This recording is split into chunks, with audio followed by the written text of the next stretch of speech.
when the bowling department was when they didn't do their work.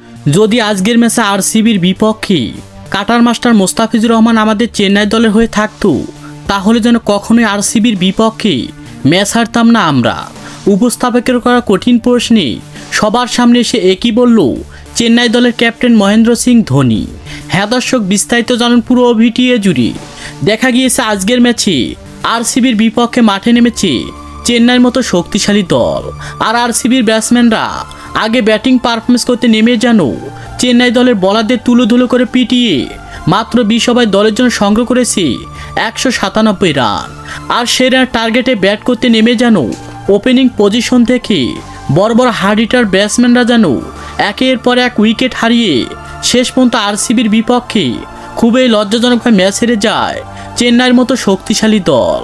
আর চেন্নাই দল match হারার পরে যেন উপস্থাপকের করা কঠিন প্রশ্নে মহেন্দ্র সিং ধোনি বলে, যদি আজকের ম্যাচে আমাদের দলের হয়ে বাংলাদেশের কাটার মাস্টার মোস্তাফিজুর রহমান থাকতো তাহলে যেন কখনোই ম্যাচ হারতাম না আরসিবির বিপক্ষে আমরা।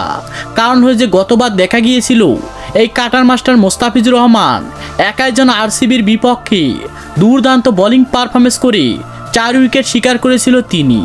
এমনকি তাকে যেন দেখা গিয়েছিল মাত্র 9 ম্যাচে 14টি উইকেট শিকার করে বোলিং তালিকার 1 নম্বরে গিয়েছিল এই কাটার মাস্টার মোস্তাফিজুর রহমান। আর সেই মোস্তাফিজুর রহমানকে দলে না নেওয়া মোটেও যেন কাজটা ঠিক হয়নি আমাদের। আর সেই মোস্তাফিজুর রহমানের অভাবে যেন ম্যাচ হারতে হলো আরসিবির বিপক্ষে আমাদের।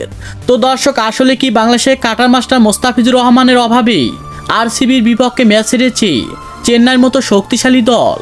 সে বিষয়ে আপনাদের গুরুত্বপূর্ণ মতামত জানাবেন আমাদের ভিডিওর কমেন্ট বক্সে। ধন্যবাদ।